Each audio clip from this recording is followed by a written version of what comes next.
San Diegan, a tremendous career in NASCAR, seven-time champion, went to Indy Car, has driven for 2 years for Chip Ganassi Racing. First year ran only road races, didn't do very well, steep learning curve. Last year, this past 22 season, they allowed him to run on super speedways. He got progressively better and better. He crashed a bunch of times, but he could handle the kind of speed on Indianapolis, Texas Motor Speedway, etc.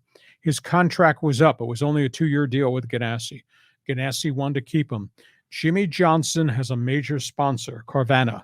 They decided to stay with him, despite the fact, statistically, financially, he's not dominated. They're going to stay with him. Jimmie Johnson went home to Colorado at the end of the IndyCar season and said, I don't like this. The demands on him to learn and to take part in 17 races, really steep. He had some success. He had a lot of frustrations. He just announced this week he's stepping away from IndyCar racing. And what he's going to do, he's going to continue his sponsorship. He's going to try to sell himself for elite events.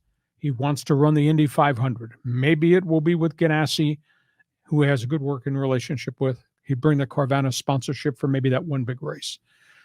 He might dabble at Daytona. He might go back to NASCAR for one elite event, whether that's the Daytona 500 or Talladega 500. He'd take the sponsor with him there. He is exploring. He wants to run 24-hour Le Mans in France. Really? He's got to find a team that would bring him in. He'd have to go through all the testing. But he walks in the front door with a sponsorship. Mm-hmm. Carvana's going with him there. And now he's talking also about running the 24-hour Rolex Daytona race. He's big into endurance races. He's fascinated by IMSA road races. So I was stunned because he was making progress in IndyCar racing last year. I mean, he led the Indy 500 for a group of laps and then all got caught up in pit stops. And he did really well in a couple of other races, finished as high as 6th in one race. But he also crashed out a bunch of times, car broke a couple times. He just did not like the pressure of learning how to race a 17-race circuit. He had no downtime at all. NASCAR, he knew everything about NASCAR. Get in the car and you go. Mm-hmm. Indy is a whole different thing because it's oval, it's high speed, it's road courses, it's street courses. He just struggled with a whole bunch of things. So that to me is a real surprise that he's stepping away. He will run, quote, elite events. Great champion, but it shows you how tough auto racing can be because you can't go from, it's not like being in the American League and going to the National League in baseball.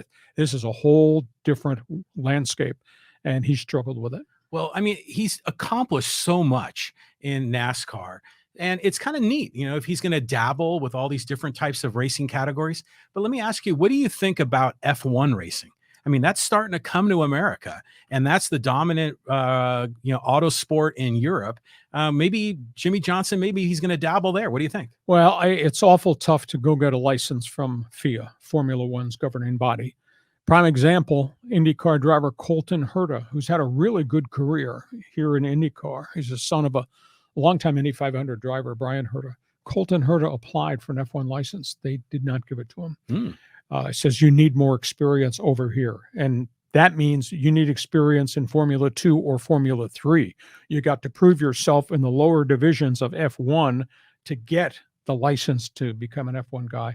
I don't think they give it to Jimmie because he's got very little road racing experience, and he might dabble, but I don't think, who's going to hire him? And to do that, you got to be there. You got to live in England. You got to live in France. You got to test all the time because that learning curve is even steeper than the learning curve of going to Indy 500. So I don't think we'll see him in F1.